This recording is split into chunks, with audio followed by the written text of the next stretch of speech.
es que el temor de Dios se manifiesta en la vida cotidiana. El tercer punto va a ser que el temor a Dios trae bendición a la sociedad. Y por último, que el temor de Dios nos es posible únicamente en la persona y la obra de Cristo.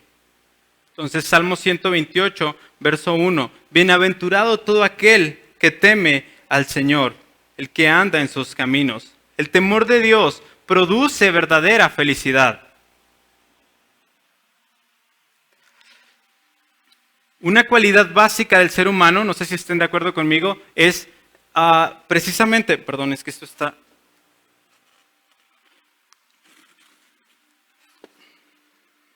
Disculpen, estaba muy separado. Una cualidad básica del ser humano es precisamente la búsqueda de la felicidad. Hasta existe una película que se llama En busca de la felicidad con Will Smith, lo recordarán. Gracias. Todos nosotros, en todo tiempo, estamos buscando ser felices.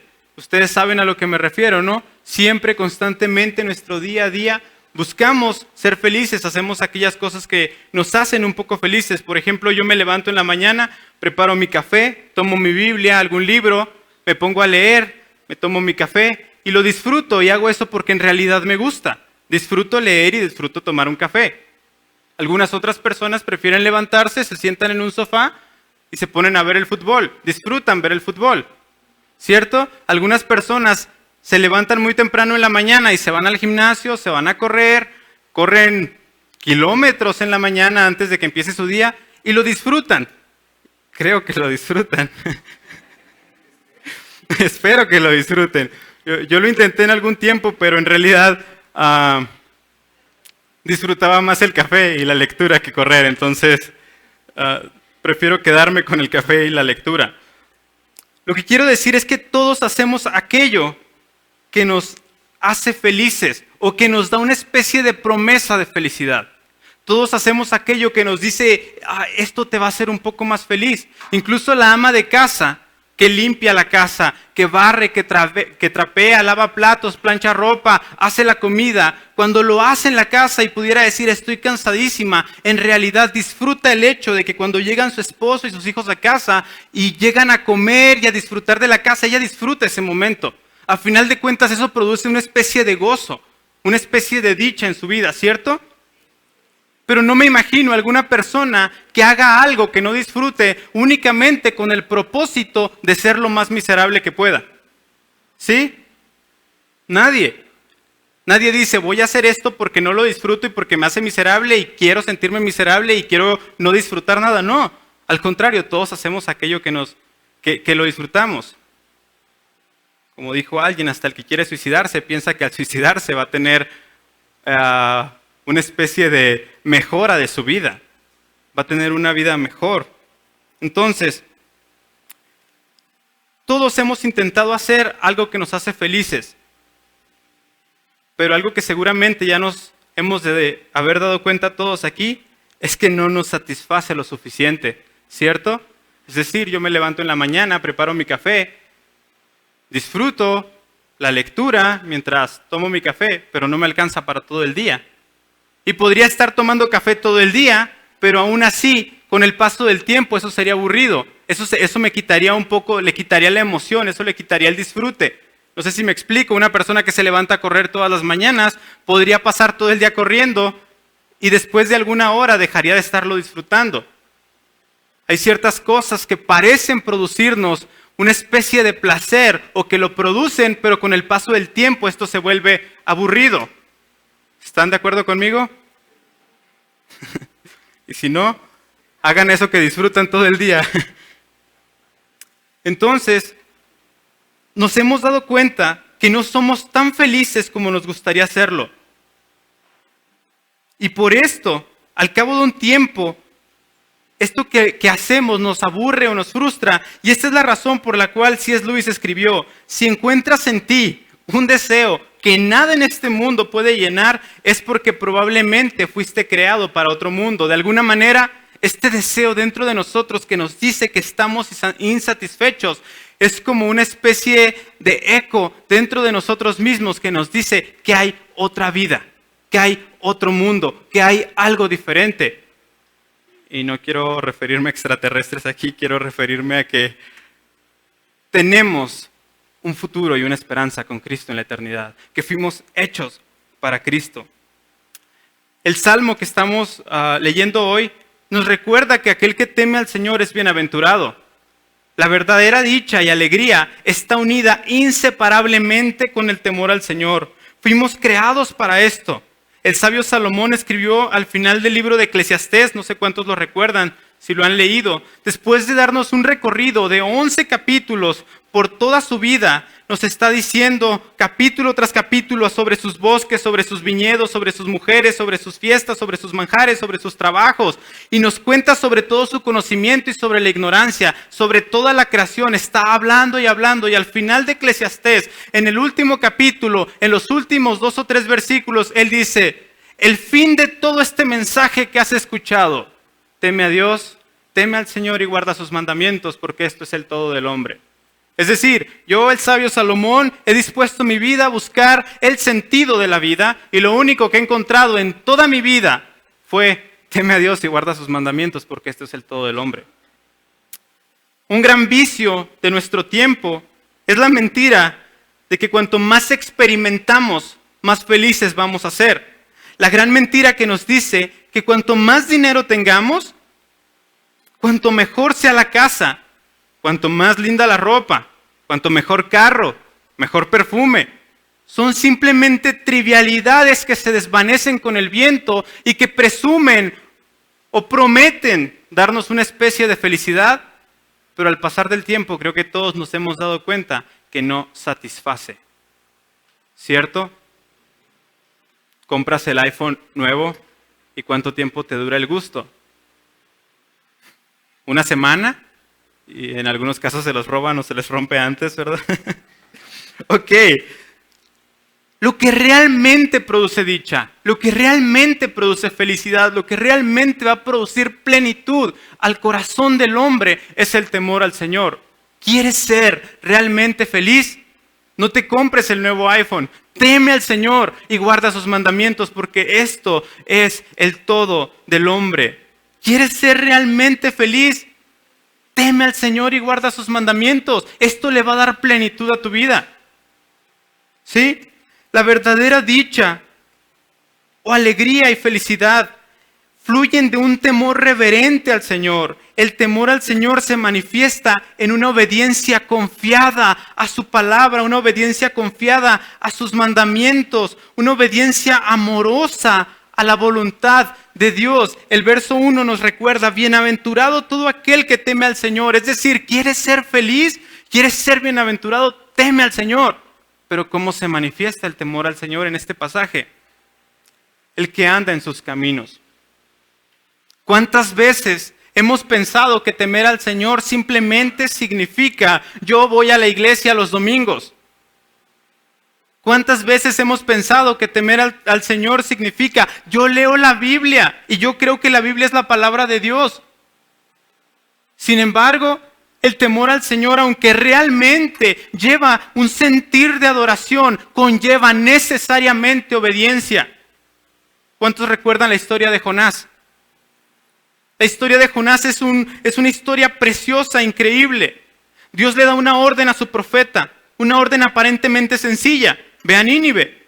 Luego vemos a Jonás haciendo exacta y precisamente lo contrario a la orden de Dios, como muchos de nosotros, ¿no? Exactamente lo que Dios dice en su palabra: no lo hagas. Vamos. Se embarca en dirección contraria, y cuando Dios manda una tempestad para detener al profeta fugitivo, él hace lo que se debe hacer en una terrible tempestad mientras todos están aterrorizados: se echa a dormir.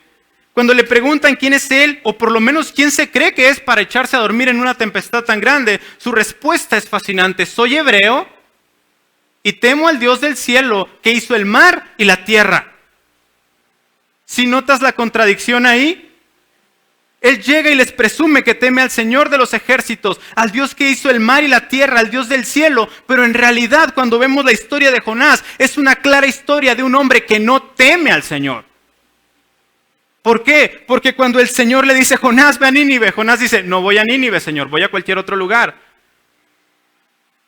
Entonces, ¿qué es lo que quiere Jonás? Digámoslo coloquialmente, hacer su reverenda voluntad. Y eso es lo que muchos de nosotros queremos con la vida, ¿cierto? El Señor nos puede decir constantemente cómo debemos vivir y nosotros decimos, gracias Señor, para la próxima. Por lo pronto prefiero las cosas a mi manera. Yo prefiero hacerlo a mi modo.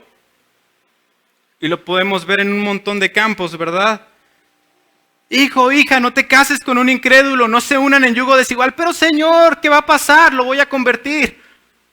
Y me acuerdo de esto porque es algo de lo que he platicado últimamente. La respuesta de Jonás es falsa. Hasta los marineros demuestran que temen más al Señor que Jonás. ¿Cierto? Ellos están asustados, están aterrorizados. Jonás está tranquilito, relajado.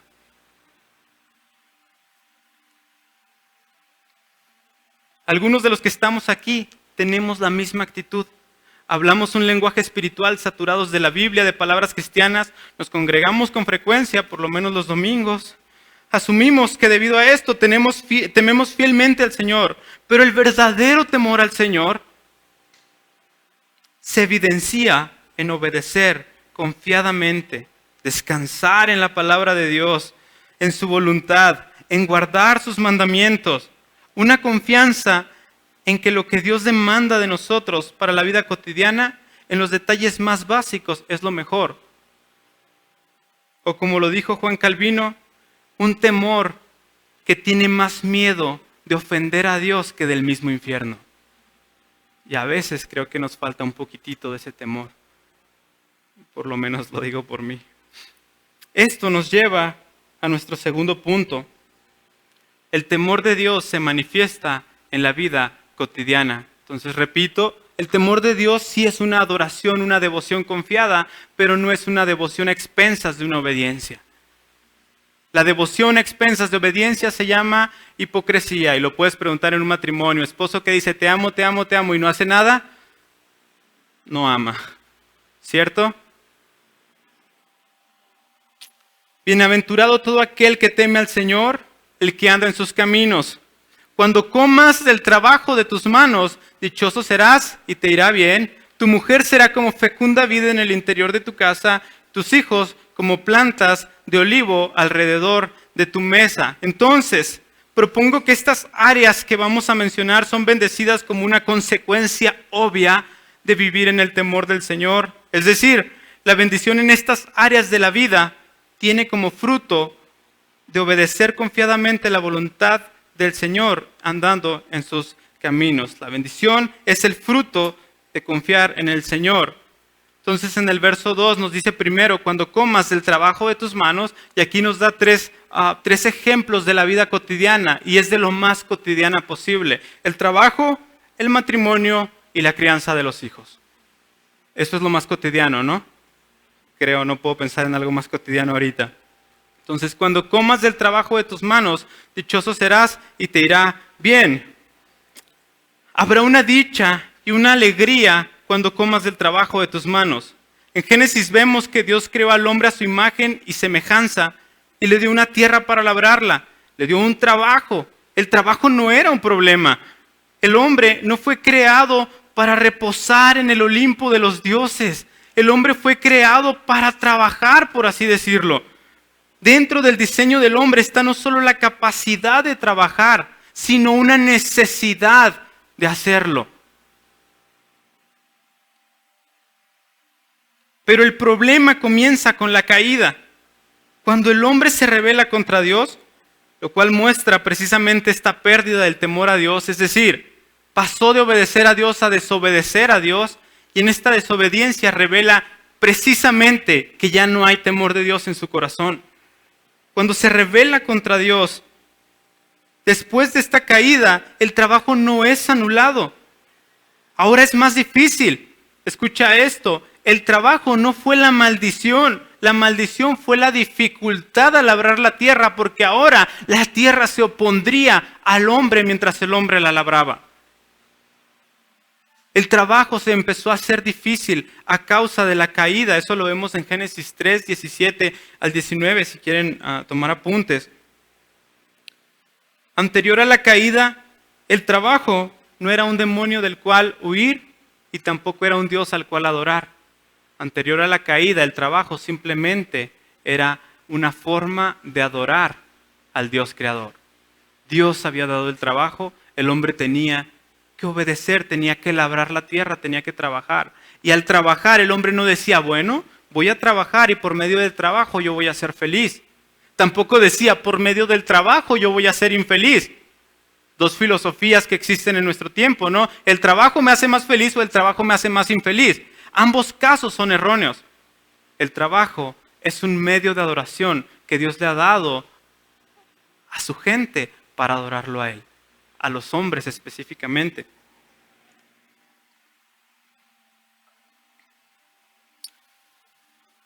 El trabajo arduo no hace infeliz al hombre, tampoco lo hace feliz. Trabajar en el temor del Señor produce prosperidad y dicha, porque se confía y se descansa en la voluntad del Señor.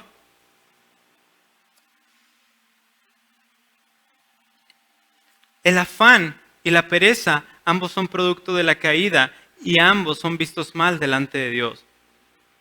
Con todo esto, mi punto no es resaltar tanto el problema como la solución que Dios ofrece en su palabra para el trabajo. Quiero que me acompañes a Colosenses capítulo 3.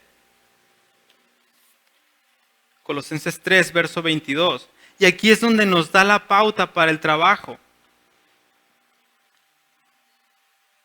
Recuerden que estamos hablando acerca de cómo en las cosas cotidianas de la vida debemos obedecer a Dios y cómo en esa obediencia manifestamos ese temor y cómo es ahí donde encontramos dicha, donde encontramos gozo, donde encontramos plenitud, por así decirlo. Bienaventurado, dice el texto, el hombre que teme al Señor, dichoso cuando coma del fruto de su trabajo, del trabajo de sus manos, dichoso será y le irá bien.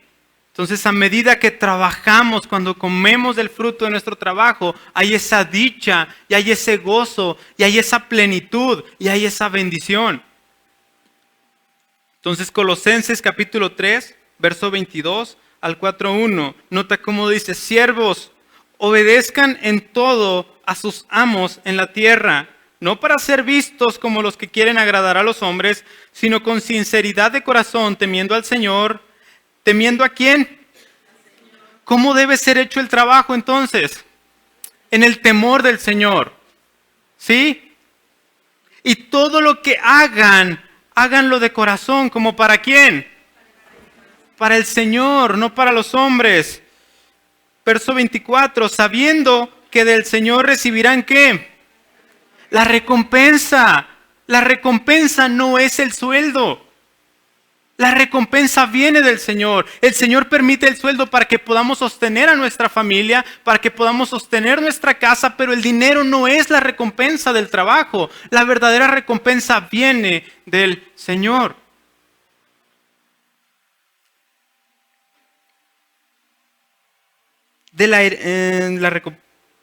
Sabiendo que el Señor recibirá la recompensa de la herencia. Escucha esto. ¿A quién servimos entonces mientras trabajamos? Es a Cristo, el Señor, a quien sirven. Porque el que procede con injusticia sufrirá las consecuencias del mal que ha cometido, y eso sin acepción de personas. Amos, tratad con justicia y equidad a vuestros siervos, sabiendo que vosotros también tenéis un Señor en el cielo. Entonces, en ambos casos, tanto los amos como los siervos, tanto el empleador como el empleado, tienen un Señor en el cielo. Y en ambos casos tienen que hacer su labor considerando al Señor porque trabajamos para el Señor. ¿Sí me explico hasta aquí? Ahora, ¿cómo viene la bendición en esta parte de la vida? Viene como consecuencia de vivir una vida de adoración al Señor en el trabajo. Qué diferente, ¿no?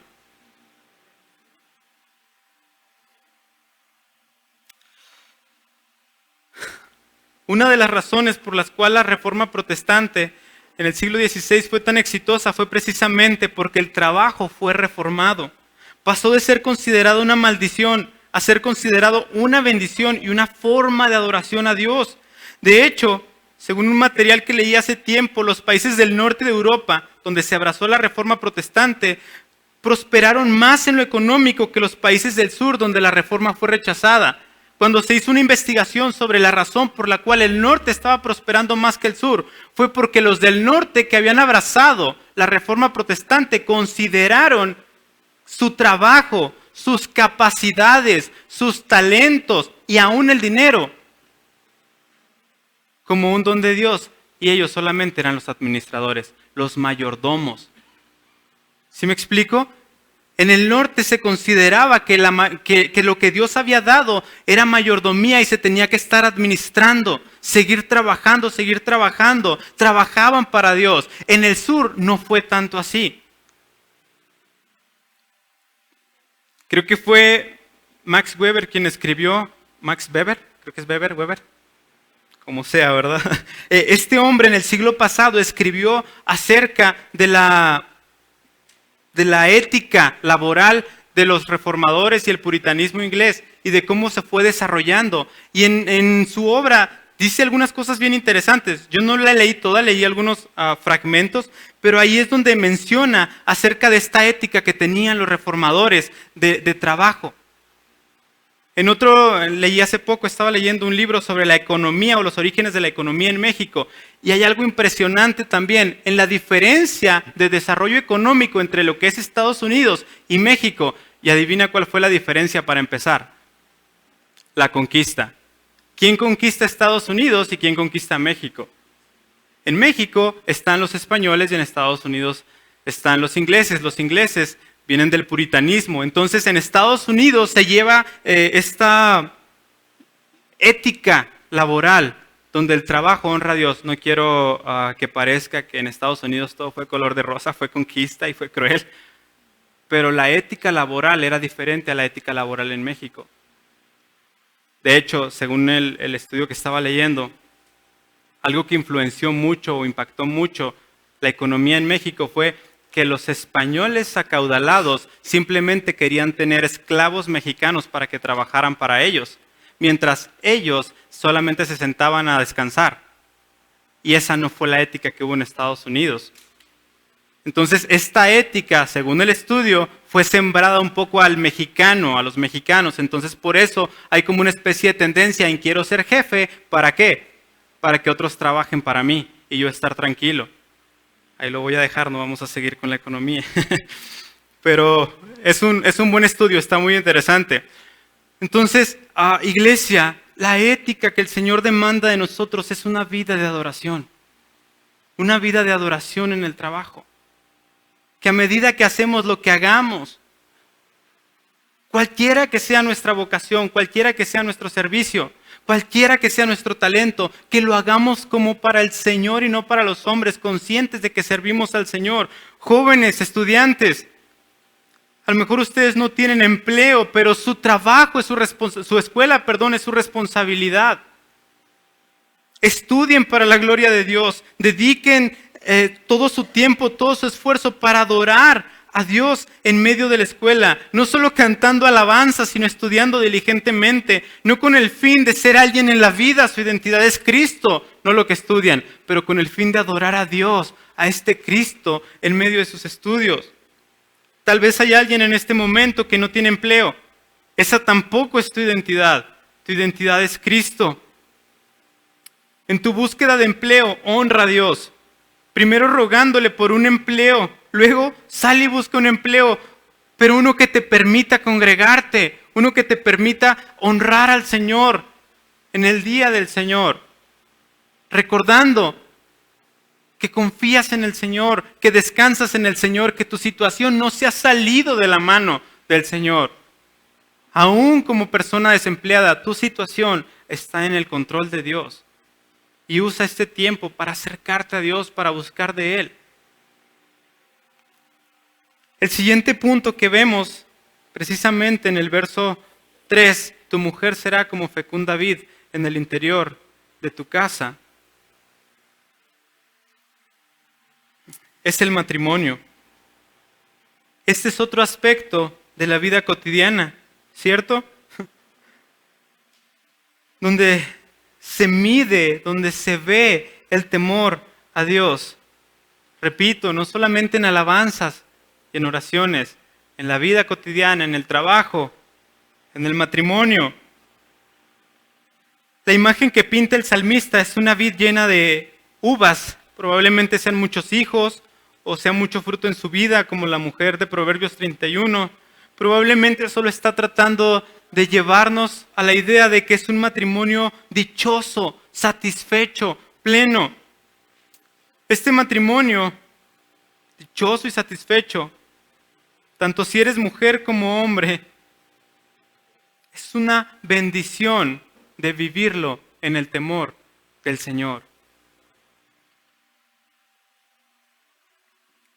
Este estado de dicha en el matrimonio no es el fruto de muchos o pocos hijos, tampoco es el fruto de holgadas o limitadas finanzas, como ya nos habremos de haber dado cuenta muchos, ¿verdad? No es producto de una casa grande o chica. Es más, tampoco es producto de tener cuerpos formidables. Se puede tener todo esto y sin embargo tener un matrimonio miserable. Esta bienaventuranza y dicha solamente es producto de temer al Señor, de vivir una vida, un matrimonio para su gloria, andando en sus caminos. No sé cuántos de ustedes conocen matrimonios que son realmente miserables teniéndolo todo. Los hay, y por eso existen los divorcios, ¿verdad? No me refiero a que el matrimonio deba ser algo fácil. No lo es. Pero el divorcio es una evidencia de que el matrimonio ha llegado a un punto difícil. Teniéndolo todo o no teniendo nada. ¿Cierto? Acompáñame a Efesios 5:22.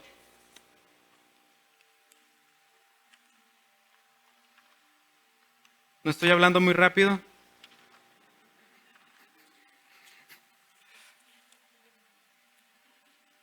No me voy a regresar ya, pero para el resto.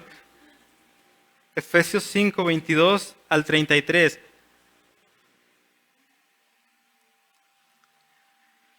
Las mujeres estén sometidas a sus propios maridos como al Señor, porque el marido es cabeza de la mujer, así como Cristo es cabeza de la iglesia, siendo él mismo el Salvador del cuerpo. Pero así como la iglesia está sujeta a Cristo, también las mujeres deben estarlo a sus maridos, en todo. Maridos, amad a vuestras mujeres, así como Cristo amó a la iglesia y se dio a sí mismo por ella, para santificarla, habiéndola purificado por el lavamiento del agua con la palabra. Verso 27, a fin de que de presentársela a sí mismo una iglesia en toda su gloria, sin que tenga mancha ni arruga ni cosa semejante, sino que fuera santa e inmaculada. Así también deben amar los maridos a sus mujeres como a sus propios cuerpos. El que ama a su mujer, a sí mismo se ama, porque nadie aborreció jamás su propio cuerpo, sino que lo sustenta y lo cuida, así como también Cristo a la iglesia, porque somos miembros de su cuerpo. Por esto, el hombre dejará a su padre y a su madre y se unirá a su mujer y los dos serán una sola carne. Grande es este misterio, pero hablo con referencia a Cristo y la iglesia. En todo caso, cada uno de vosotros ame también a su mujer como a sí mismo y que la mujer respete a su marido. Muchos problemas que vemos hoy en día en los matrimonios, muchos de los problemas que nosotros como matrimonios experimentamos o que vivimos en el matrimonio de nuestros padres es una falta de amor o falta de respeto donde una o las dos partes están pensando en sí mismos antes que en el cónyuge. Los matrimonios fracasan por egoísmo de una o de las dos partes. Alguno cree que tiene ciertos derechos a expensas del cónyuge, ¿cierto? Este pasaje nos deja ver dos cosas bien importantes. Uno, tu cónyuge es más importante que tú. en el matrimonio.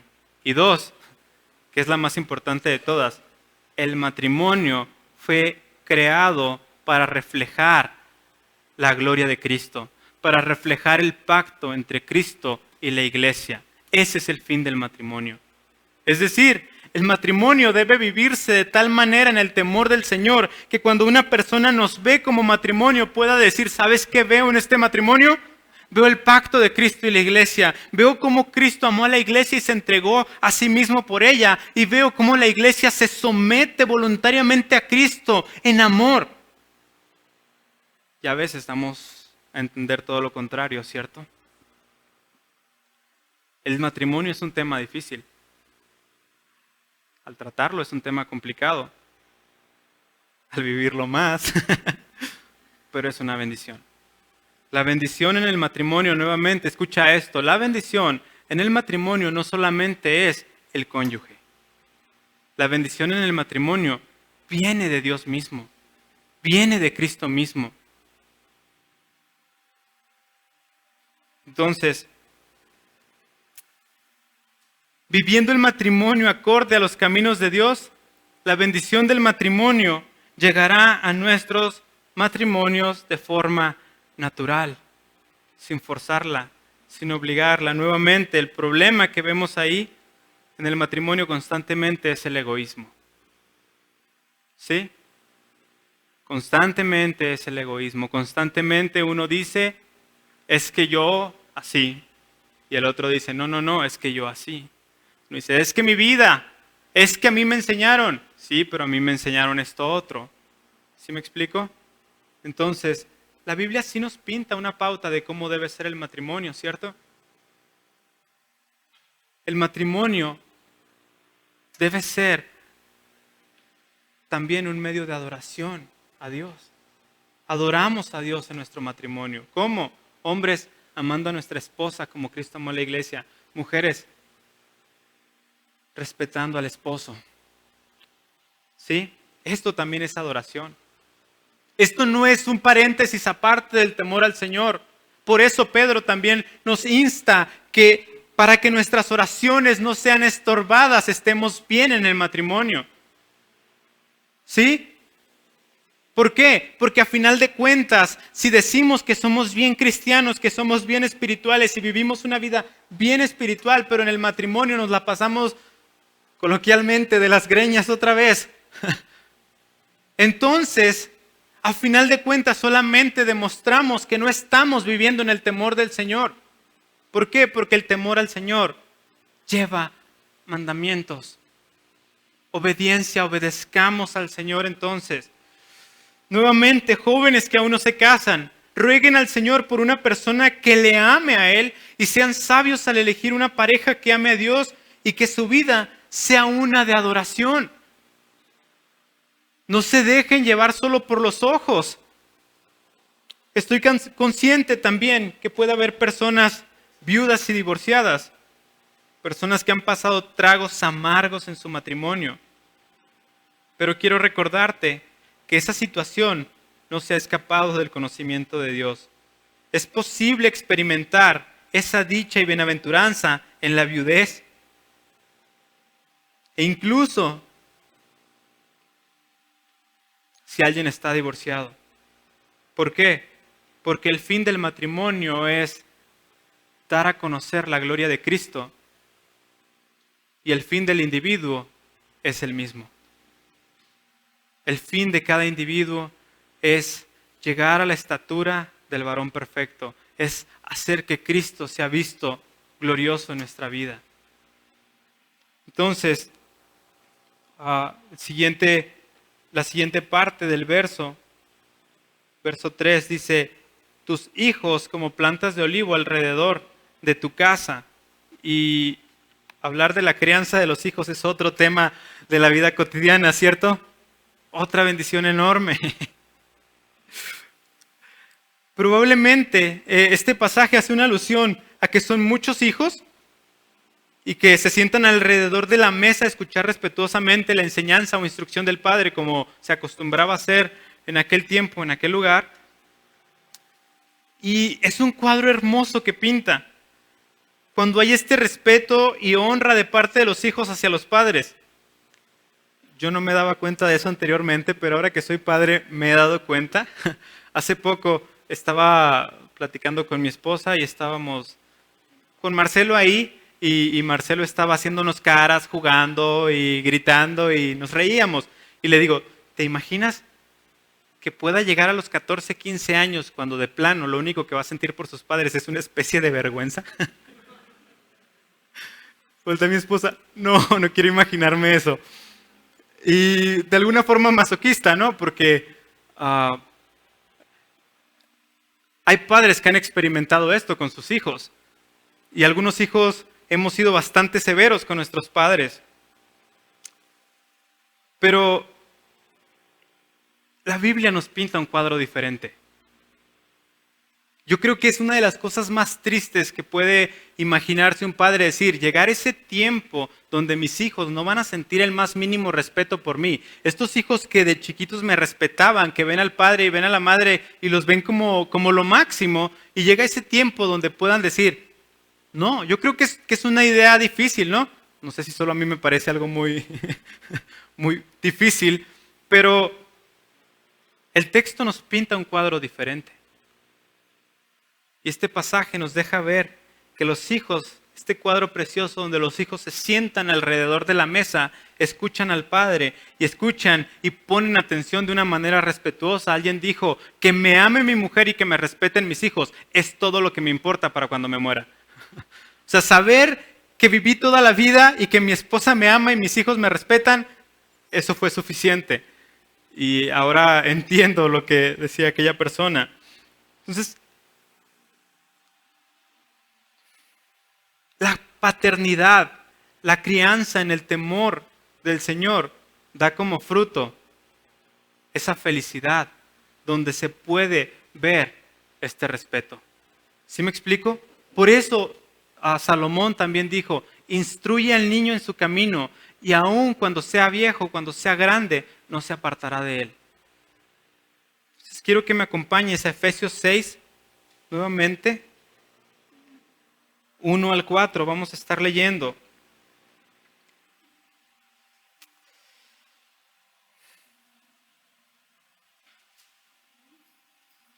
Yo creo que en estos tiempos estamos viviendo las consecuencias de una paternidad mala.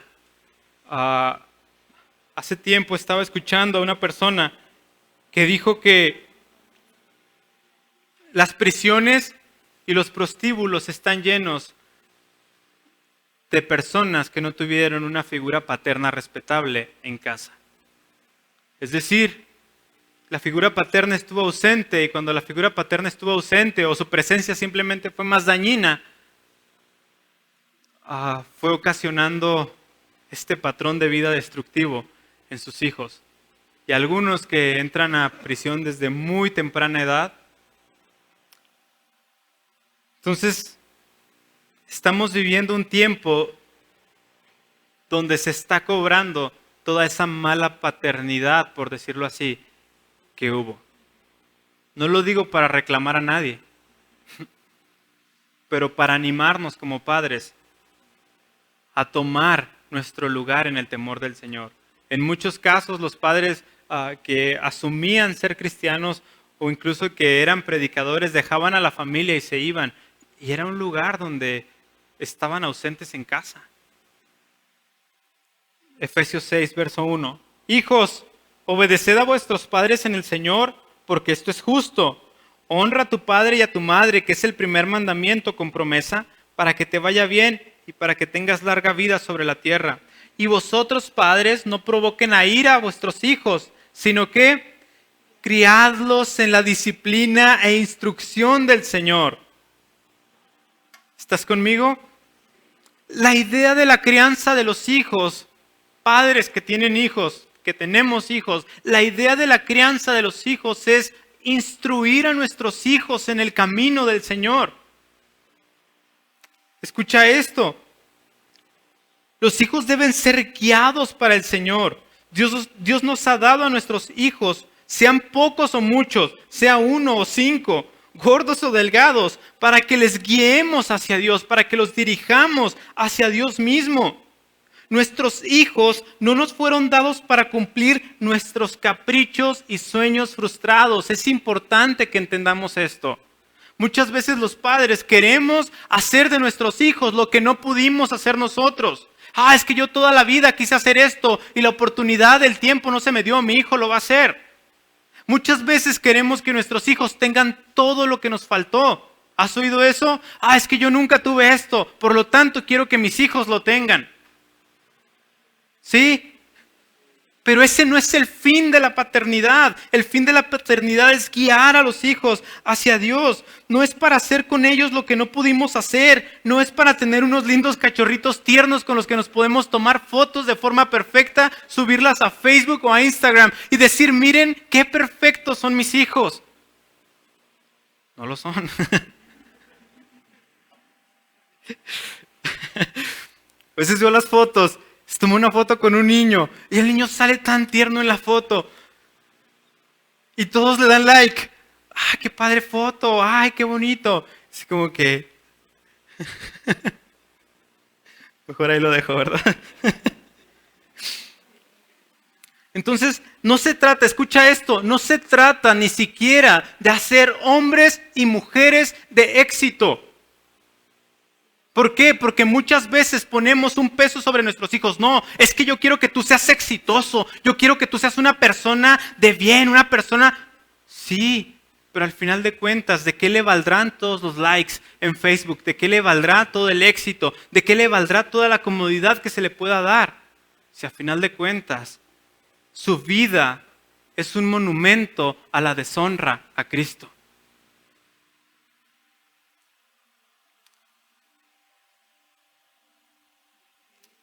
No solo se trata de decirles lo que es correcto o lo que es incorrecto, ni siquiera es eso. Lo que deben y no deben hacer. Nuevamente, se trata de que ellos vean en nuestra vida cómo luce el Evangelio, cómo luce el amor, cómo luce la disciplina, cómo luce el perdón, el arrepentimiento, el coraje. Y me refiero al coraje no de estar enojado, ¿verdad? Coalición por el Evangelio compartió un artículo hace unos días escrito por Jeff Robinson. 6 maneras de arruinar a tus hijos. Y estas son las 6 maneras que él menciona. Primero, no les digas que eres un pecador. Es decir, que todo el tiempo tus hijos te vean como este sacrosanto hombre o mujer de casa, esta persona casta que nunca comete errores y que cuando habla se hace lo que se dice porque se dice. Nunca les digas que probablemente puedes meter la pata. Nunca les digas que lo más probable es que metes la pata todos los días. ¿Sí? Entonces que tus hijos te vean como esta persona que nunca se equivoca. No les pidas que te perdonen por pecar contra ellos. Cuando tus hijos te dicen, oye, te equivocaste, oye, me ofendiste aquí, o cuando tú te das cuenta, simplemente ignóralo. No pidas perdón a tus hijos. Que ellos no vean tu debilidad. ¿Sí? No ores con ellos, jamás. Déjalos solos. Que ellos aprendan por su propia voluntad. No hagas nada con ellos. Nuevamente, déjalos solos. No ames a su padre o madre bien. Que ellos vean que tú por un lado, tu cónyuge por el otro. No continúes con las devociones familiares si no hay resultados de inmediato. Si tú logras estos pasos al pie de la letra, habrás arruinado a tus hijos, según este escritor Jeff Robinson. ¿Por qué? Porque a veces se nos olvida lo que decía al principio, que simplemente somos humanos. Que tenemos este tesoro en vasos de barro, pero nosotros somos vasos de barro. Y en la crianza de los hijos, y en el matrimonio, y en el trabajo, somos vasos de barro. ¿Estás de acuerdo conmigo? Entonces, nuevamente, padres, la crianza de los hijos tiene el propósito de dirigir a nuestros hijos hacia Dios. Tomamos a nuestros hijos y decimos, Señor, yo voy a guiar a mi hijo en tus caminos. Probablemente tu hijo no va a aprender a hablar a la misma edad que otros niños aprenden a hablar, no va a aprender a caminar a la edad que otros niños aprenden a caminar, no va a aprender a correr a la misma edad. ¿Sí me explico? Esto es algo que hemos visto una y otra vez con Marcelo. Marcelo de repente quiere hablar y luego deja de hablar y luego ves que los niños hablan y Marcelo no habla y tú así como que, ¿por qué todos los niños de su edad ya hablan y él no habla? Entonces Marcelo habla. Y el Señor constantemente nos tiene que recordar, espérate, no es una competencia. Tranquilo, no te di un cachorrito para que compitas. ¿Sí? No se trata de que él tiene que ser mejor. Ay, mi hijo es bien inteligente, el mío es más. ¿Sí? Y este es un mal de los padres, ¿sí o no? Tranquilo, el Señor no nos dio a nuestros hijos para competir. ¿Con cuál es más listo? ¿Con cuál aprende más rápido? ¿Con cuál hace las cosas mejores? ¿Sí? ¿Para qué nos lo dio? Para dirigirlo al Señor, para nosotros poder tomarlo en nuestras manos y decir, Señor, este es mi hijo, difícil o fácil, con lento aprendizaje o como un prodigio, lo voy a dirigir hacia ti. Y a final de cuentas, lo único que habrá valido la pena es que nuestros hijos llegaron delante del Señor y no si ganaron un premio Nobel. ¿Estás de acuerdo conmigo? Jóvenes que están aquí y no tienen hijos, sean la clase de hijos que honra a sus padres.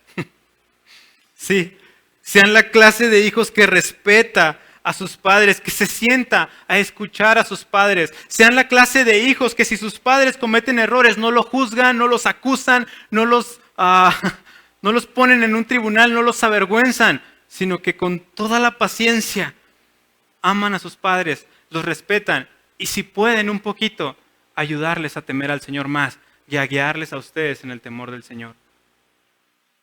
¿Sí? Digo eso ahora como padre. Como hijo no lo entendía. Para aquellas personas que no pueden tener hijos, quiero decir que la crianza es para guiar a los hijos nuevamente. Tal vez el Señor no te ha permitido tener hijos propios, pero existe el método de adopción y en el método de adopción también se puede tomar hijos para guiarlos para el Señor. ¿Sí?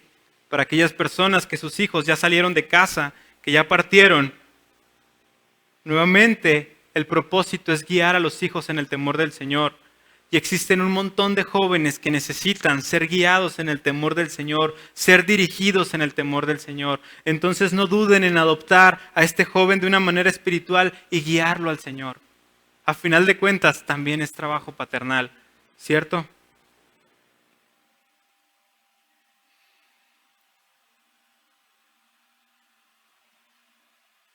Entonces, dicho todo esto,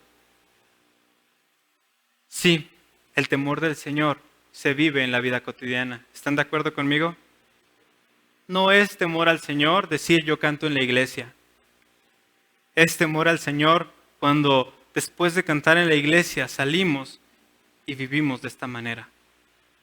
Y ese temor al Señor, los hijos no van a producir la felicidad, el matrimonio no va a producir la felicidad, el trabajo no va a producir la felicidad. La felicidad, la bienaventuranza es un don de Dios. Eso viene de Él para nosotros. Lo provee en ese medio. ¿Sí me explico? Porque muchos padres esperan, cuando tengamos hijos vamos a ser felices y no pueden tener hijos. Y cuando tengamos hijos vamos a ser felices. Y cuando tengamos hijos vamos a ser felices. Y cuando tenemos hijos nos damos cuenta de algo. Los hijos no te hacen feliz. ¿Sí? Y no quiero sonar demasiado existencialista aquí, pero es la verdad. De la misma manera que el café por la mañana no te puede hacer feliz, trotar por la mañana no te puede hacer feliz, casarte no te puede hacer feliz. Cuando hacemos esto, cuando demandamos en nuestros hijos nuestra felicidad o en nuestro cónyuge la felicidad o en nuestro trabajo la felicidad, te digo algo, estamos poniéndole un peso que no puede cargar. Cuando tratamos de que nuestro esposo o nuestra esposa nos haga felices, ponemos sobre ellos un peso que no van a poder cargar. Y los vamos a amargar a ellos y nos vamos a amargar a nosotros. Cuando queremos que nuestros hijos nos hagan felices, ponemos sobre ellos ese mismo peso. Y nuestros hijos van a terminar frustrados porque nosotros los miramos como el ratón de los dientes, esperando que ellos nos satisfagan. Esa palabra es extraña. esperando que ellos nos satisfagan, pero cuando no lo hacen, nos frustramos. Y muchas veces esa es la razón por la que nos enojamos con ellos. Porque tú no reaccionaste como yo quería que reaccionaras cuando te di la comida. Porque tú no comiste de una manera en la que yo me sintiera feliz. Tú agarraste la comida con tus manos y luego te embarraste la comida en la cabeza. Sin testimonios, ¿verdad? Ok, esto nos lleva a nuestro siguiente punto. Cuando tenemos individuos que caminan en el temor del Señor en su trabajo, individuos que caminan en el temor del Señor en su matrimonio, en el temor del Señor en la crianza de sus hijos. Verso 5, el Señor te bendiga desde Sión, veas la prosperidad de Jerusalén todos los días de tu vida y veas a los hijos de tus hijos. Este pasaje nos da ahora una bendición a la ciudad, una bendición a la sociedad. Entonces el temor de Dios trae bendición a la sociedad. ¿Sí? Cuando tenemos estos individuos, porque al fin de cuentas estarán de acuerdo conmigo en que una sociedad se compone de individuos. Entonces, cuando todos estos individuos viven en el temor del Señor, ¿qué pasa en una sociedad? Es una sociedad bendecida, es una ciudad bendecida. Todos los problemas que tenemos allá afuera, en nuestro mundo actual, todos los problemas que tenemos con la moral, adivina qué es, las consecuencias de la ausencia del temor del Señor en los individuos. ¿Sí? Creo firmemente que estamos viviendo un tiempo que reclama la hipocresía y la banalidad con la que hemos vivido como iglesia de Cristo por muchos años.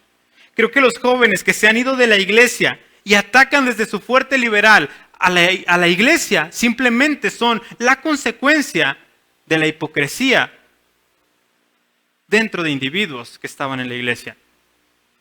Conocí varias personas cuando estaba en la secundaria que eran cristianas. Y digo que eran porque así fue como ellos me lo dijeron. Yo era cristiano. Yo era cristiano. Yo era cristiano. Y cuando les preguntas por qué ya no eres cristiano, ellos dicen, nosotros entendemos la respuesta doctrinal, teológica, ¿verdad? Pero la respuesta que ellos dan es, ya no soy cristiano porque los cristianos son amorosos, hipócritas. ¿Sí? Eso es lo que se dice de los cristianos. ¿Cierto o no? Lo cierto es que todo el mundo es hipócrita en realidad. Una persona dice, ya no voy a la iglesia porque hay hipócritas. Y alguien dijo, bueno, pero te vas al cine, te vas a Walmart. También hay hipócritas, ¿no? Pero, bueno, el punto es, en realidad, muchos padres dentro de la iglesia presumían ser cristianos y vivían como santos en la iglesia y fuera de la iglesia como diablos. Dijo Spurgeon en una ocasión que había un predicador que era tan hipócrita que cuando predicaba era tan santo que nadie quería que se bajara y cuando se bajaba era tan diablo que nadie quería que se subiera a predicar de nuevo. Terrible, ¿no? Que el Señor tenga misericordia de nosotros, que nos fortalezca, que nos bendiga para no ser hipócritas. Así que si queremos cambiar nuestra cultura, no es declarando una sociedad más santa, no es dando vueltas alrededor de Durango, ¿verdad que no? ¿Cómo es? Viviendo en el temor del Señor. Como el Imperio Romano, ¿se acuerdan? El Imperio Romano cambió radicalmente en los primeros 70 años del cristianismo. ¿Por qué? Porque los primeros cristianos se tomaron en serio la palabra de Dios. Porque los primeros cristianos vivieron cada día como para la gloria de Dios. Tan fuerte fue la transformación que incluso se decía que los cristianos sí amaban a los huérfanos, sí amaban a la gente que no tenía casa, sí amaban a la gente de la calle. Y decía este escritor romano, más que nosotros los romanos. Aman a nuestra gente más que nosotros. Que se dijera eso de nosotros como iglesia en nuestro tiempo. Entonces, si queremos cambiar nuestra cultura, vivamos en el temor del Señor. Así será bendecida nuestra ciudad, así será bendecida nuestra nación, así llegará la bendición. Y por último, quiero señalar que el temor de Dios es posible solo en Cristo. Verso 6, y veas a los hijos de tus hijos, paz sea sobre Israel. Esta paz, el concepto de paz es un concepto precioso en la Biblia. Shalom. La paz de Dios sea sobre Israel. Una relación entre Dios y su gente. Esta enemistad que se rompió, esta relación que fue quebrantada en Génesis cuando el hombre cayó, cuando el hombre se alejó de Dios.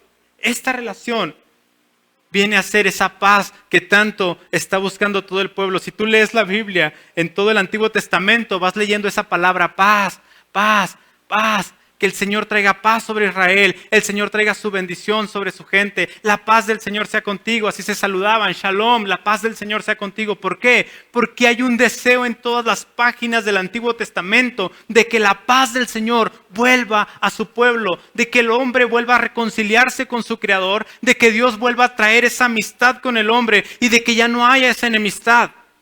Esa paz que fue quebrantada en Génesis fue restaurada en los evangelios, porque Él por todos murió para que los que viven ya no vivan para sí, sino para aquel que murió por ellos, Jesucristo.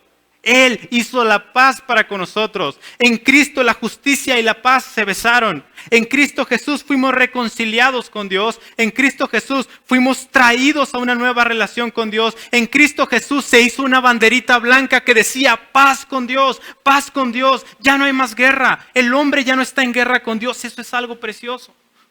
¿Estarás de acuerdo conmigo? Porque a final de cuentas la bienaventuranza, la dicha, es esta paz que viene de una relación personal con Dios. Porque el hombre siempre está insatisfecho, como decía Agustín de Hipona, en vano busca nuestros corazones hasta que reposan en Dios.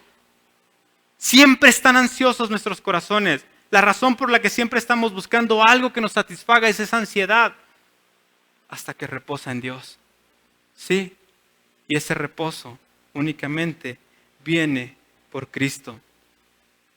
Esa paz viene en Cristo.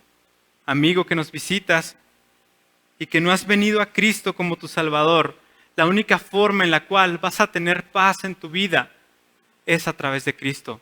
Ven a Jesús. Ven a Jesús. Reconoce tu incapacidad delante de Él. Ruega su misericordia. Ruega que te perdone.